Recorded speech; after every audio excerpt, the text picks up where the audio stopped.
Discover the latest health tips, expert advice, and inspiring stories. This is the Health Channel Podcast. Your journey to better health starts now.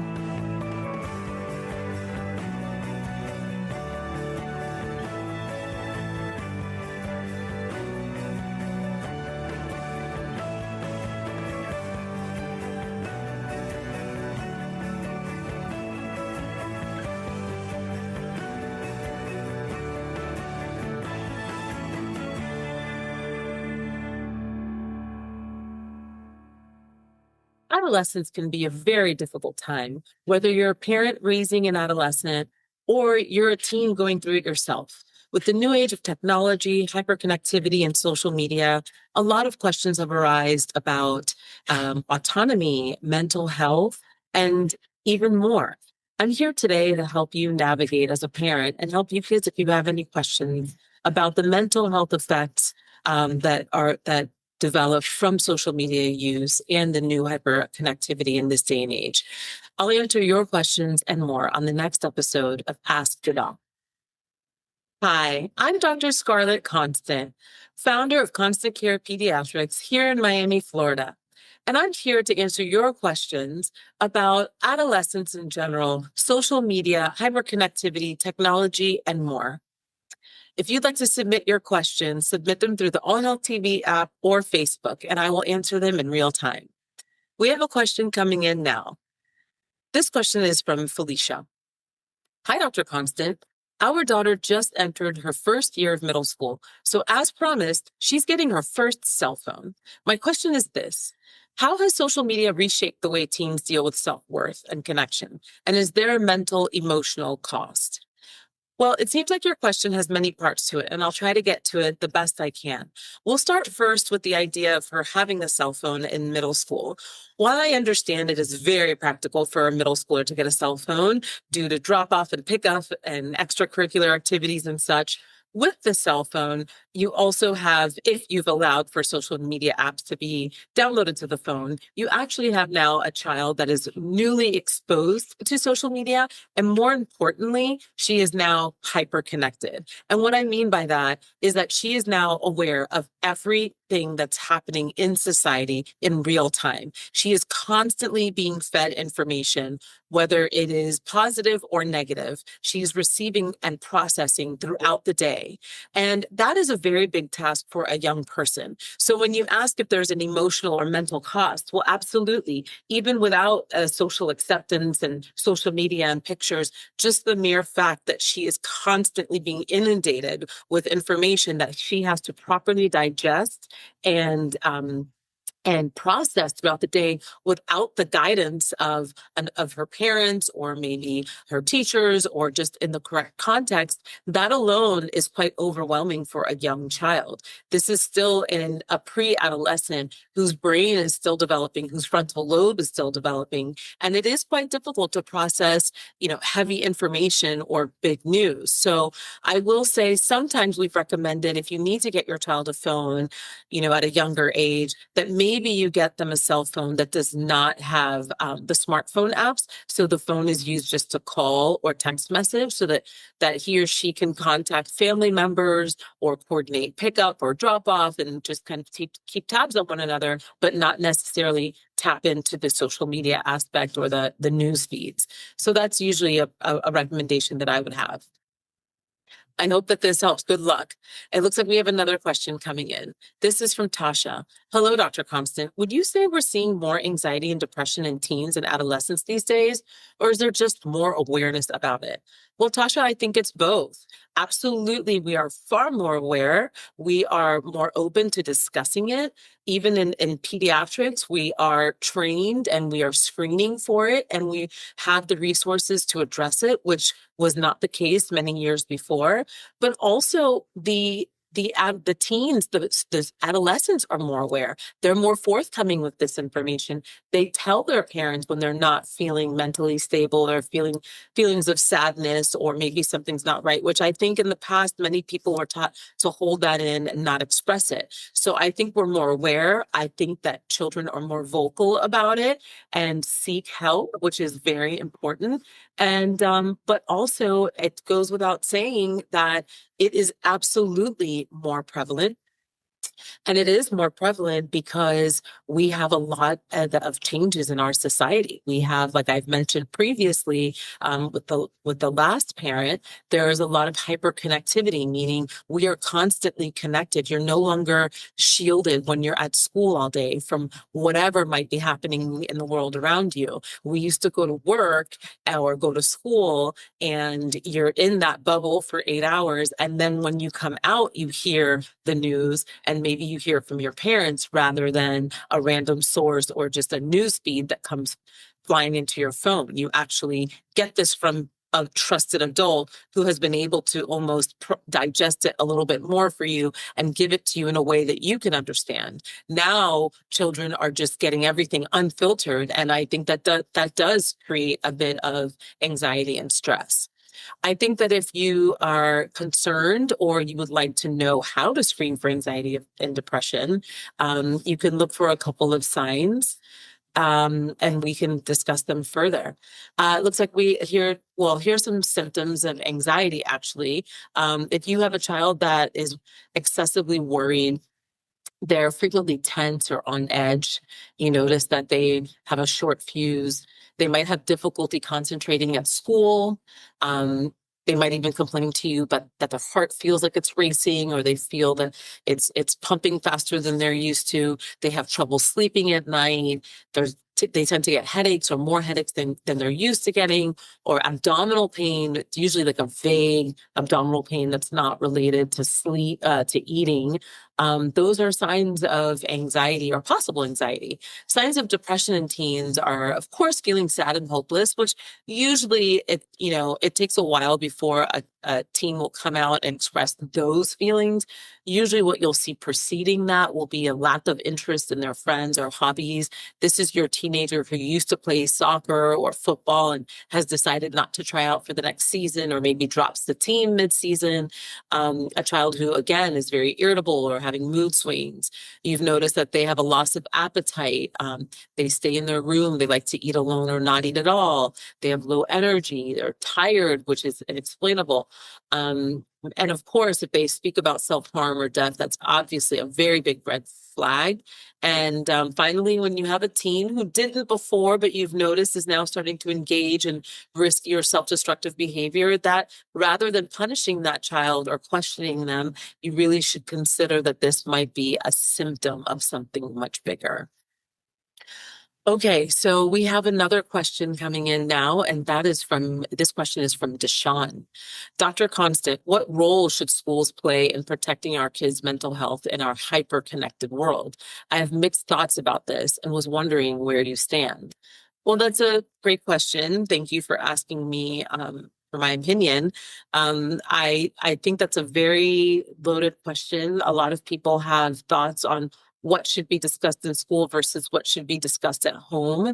And I think the reason why many of us are not on the same page with that issue is because we cannot be sure that whoever is discussing these issues with us at school is being absolutely objective. So the idea is, in order to help kids and protect kids' mental health, you'd want to have open discussions about what is going on and what they're seeing, what they're hearing, what they're understanding, current events, things that are happening in this world that affect all of us, that stress out their parents, stress out their teachers.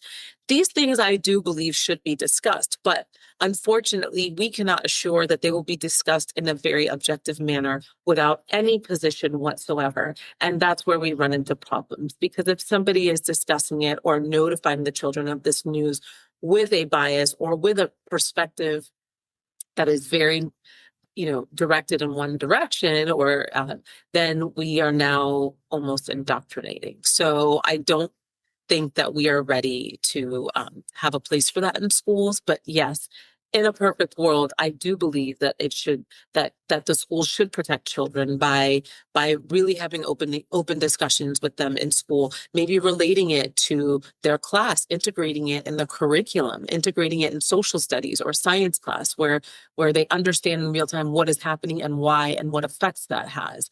And then, of course, the age old get rid of cell phones at school. Of course, every school should totally ban cell phones. There's no place for a phone in school whatsoever under any circumstances. And I think that schools should stand united with that and make sure that they are protecting kids and keeping the playing field even at schools so that nobody has any connection to the outside and everybody is on the same page together without communicating with behind each other's back. So that's how I think the schools can help. But so it looks like we have another question coming in, and this question is from Kara. Hey, Dr. Constant, I've been hearing a lot about dopamine lately, and I'm curious, what exactly is it? And can kids really be affected by it from getting likes and follows on social media? Kara, dopamine is a hormone that we secrete in the brain, and dopamine is your pleasure response, just for a more simple way to explain it. So many things cause dopamine release. Many things that make us happy, that pleasure us, create this dopamine response.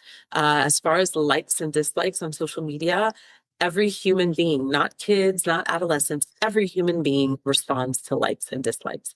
This is acceptance. It's a form of acceptance. And anyone that is posting on social media is absolutely looking for a like. That's what they want. That's reassurance. That is positive reinforcement.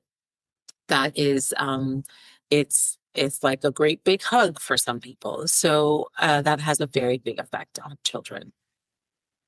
Okay, so we have another question coming in now, and it's from Lakshmi.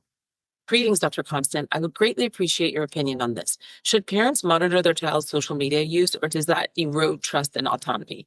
I'm asking because our son has begun asking if he can join a social media website.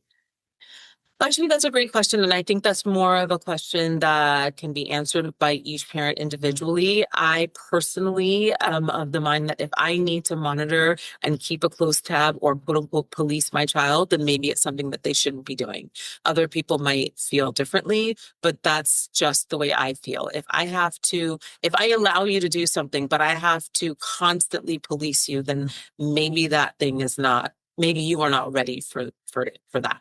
So if you do choose to allow your child to join a social media site, sure, I think it's a great idea for you to look over their shoulder and let them know that you're monitoring it and make sure you're filtering out anything that is inappropriate. But you should also understand that there's no way for you to police everything, and there's no way for you to know everything that is going on. Once you open up Pandora's box, I need you and to be open and understand that anything can happen and your child can be exposed to things that you might not particularly like. And you're just going to have to be okay with that if you're going to go ahead and allow your child to get on social media. It's not so, it's not very black and white. There is a very gray area where things seep through and you miss things, or you might not even understand what they're seeing. So I think that you should think about that when you decide to allow your child to join a social media site. Okay, it looks like there are a lot of questions. Everybody is very interested in this topic. We have another question from Yasmin. Hi, Dr. Constant. My relatively social daughter has been spending what I feel is an inordinate amount of time in her room lately. How can we tell when a teen's alone time is a healthy reflection of her current headspace or one of emotional withdrawal? That's a great question, Yasmin, because of course, teens like their own space. They enjoy being in their room, whether it's listening to music, talking on the phone, or just, like you said, being in their own headspace. And you do want to give that to them. They do need their privacy. But I feel, there are some things like eating alone in your room, having meals in your room, or not wanting to come out for a social event with the family. I think that's a bit concerning. I think everybody needs their alone time, including us parents. But if you find that your child is reluctant to come out and won't join for family conversations, or maybe watching a show together or doing something as a family, then I think that's a bit concerning. And honestly, a very big red flag, which might sound silly, but it happens sooner than you think, is taking meals in the room and eating alone is absolutely unacceptable. And that is a sign of concern.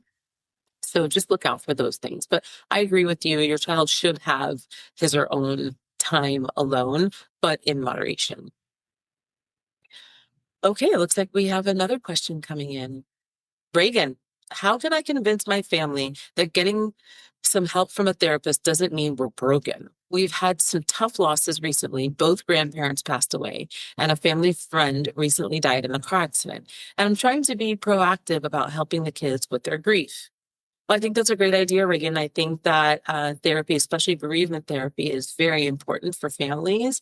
And I think that, if you present it in that way, that listen, it's very difficult for all of us to process a lot of these losses. We can have somebody, a third party person, just help talk us through and give us the tools we need to make it through. I find that that usually tends to be a pretty successful approach. Rather than saying we need help or we're broken or we're sad and someone needs to fix us, I think just presenting it in the way that you need tools to help you get through some of these issues is usually a pretty good way to present it to your family members. But I commend you for doing that because I think it's a great idea and it is quite helpful. Hi, so we have a question coming in now, and this question is coming in from Chuck. Hi, Doc. What does constantly comparing themselves to others, like influencers and celebrities, do to a teen's confidence and sense of identity? And what can I do to help my preteens build a healthier sense of self before that comparison trap really takes hold?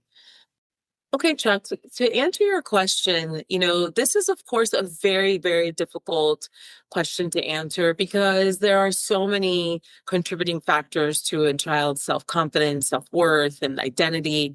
But in a nutshell, you want to talk to your kids about who they are and where they and what their place is in society, and that they need to be happy with themselves before they even look out to others and compare themselves to others. I think it's important to realize that, you can't be in competition with people that are out of reach, right? So I think just like a reality check for your kids, talking to them, making them grateful for the things that they have, pointing out their attributes, really teaching them what it is about them that makes them who they are and why they should be proud of themselves. And to understand that what you see on social media is not real. I think that's the most important thing. More than even the idea of comparing yourself to other people, you should know that you're comparing yourself to an idea. It's a person. The life is not real. What you're seeing is not real. It's either generated, it's edited, and it is not a real life. And I think that the more that kids understand that, the better they are when they're going through social media. And just for them to understand it's entertainment. It's almost equivalent to the older generation. When we were growing up watching TV, we understood those things were not real. We understood the shows and the lives they were living. It was purely for entertainment and it was fun. And you weren't comparing yourselves to them because it wasn't real. I think, unfortunately, now with social media, because they're actual people rather than actors, they believe that this life that they're leading is real when it is not. It is just a real person acting. So I think that it is important not only to build self-confidence in your children at home and, of course, teach them to be appreciative for the things they have and highlight their attributes, but also they need to understand the difference between altered reality and reality. Okay, so we have another question coming in from Eden. Dr. Constant, we're a few years past the pandemic, but I feel like our children, especially teenagers, are still recovering from the loneliness and isolation imposed on them during the shutdown. Are you seeing that in your practice? Even I am seeing loneliness and I am seeing isolationism, and I do not feel that it is from COVID. I do not see that. I think that COVID taught us that we could stay home and we can still continue our lives without having to leave the house. I think that's what COVID taught us, but it did not create this isolation, this loneliness that we're experiencing. And I say that because, during COVID, we learned that we can order groceries online and have them delivered. I had never, ever done that before COVID. And now I almost never go to the grocery store. It was a habit that was formed during COVID, but it is not due to COVID. And when you're ordering groceries from your home and not going to the grocery store, and you get hungry, so instead of going to a fast food restaurant or drive-through, you just order it on Uber Eats or DoorDash and have it delivered to your home, and you are texting your friends rather than calling them, that is creating the loneliness. People think that they're reaching out and they're interacting, but you're not. You've been sitting at home ordering everything that can come to your door in a second, whether it's Amazon or Target or Uber Eats or DoorDash, and literally never leaving your house or interacting with anyone to do simple tasks that used to be our very basic errands. These are the errands that we run where we interact with people. You bump into a friend or a neighbor, or you see someone at the store that you might have gone to school with. All of that has been completely eliminated because of this lifestyle that we're all leading, including the teens. And that is inadvertently creating loneliness and isolationism. Furthermore, we used to have one telephone in the house or two telephones in the house or a phone line where a relative would call and you'd pass the phone around and everyone would know who you were speaking to and there would be a group conversation. Now, if you want to speak to someone in a family or in a household, you directly call that person on their cell phone. No one even needs to know that you communicated. So these are all these conveniences that we love has made life so easy for us, but that has removed human element and removed interaction little by little. This is happening every day. And, for the older generation, it's a bit of a change, but these younger kids were born into this and this is all they know. All they know is how to interact via the phone, get whatever they need by the phone. I just want to order a movie, I'll order on the phone and watch it on my phone. I don't even need to leave my room. I don't need to sit in front of the TV with my sibling. I can just watch it on my smartphone as I order it, I pay for it. And you know what? I want to have a little snack. I'm going to Uber Eats that snack, have it come directly to me and not even share. All of this is behavior that creates isolationism. So I don't blame COVID, but COVID definitely taught us how to live this way. And I don't think that anybody has really broken out of that terrible habit. Okay, looks like we have another question coming in, and this is from Clark. Hello, doctor. Why are so many high-performing teens quietly struggling with burnout and anxiety? Well, this has to do with trying to achieve the very best of the best again, because the children are comparing themselves to an idea of perfection that doesn't truly exist. So they're constantly trying to achieve more and more. And when you're chasing a dream, you really never get there. So they're putting these incredible tasks on themselves and criteria for them to meet. And that has you, again, they are young and they are still developing and forming and they are burning out quickly because they're trying to achieve something that's almost unattainable. And with that struggle creates anxiety. It's only natural to become anxious when you're constantly trying to achieve something and it seems like that carrot just keeps moving further and further away from you, no matter how hard you try, no matter how hard your classes are, or how many extracurriculars you've taken on and internships you've applied for. If you don't feel that you're getting to this goal that is a very high, almost unachievable goal, then inadvertently you will develop anxiety. And I do feel that that's what's happening to the teens today. I hope I was able to answer everybody's questions today. Thank you for joining. And if you have any other questions, please send them in to the All Health TV or Facebook, and we will try to get to them as soon as we can. Thank you. Thank you for listening to the Health Channel podcast. We hope this information has been useful. However, please remember that only your doctor can advise you about what is best for you. Do not start, modify, or suspend treatment based on anything you have heard on this podcast. Please join us again soon.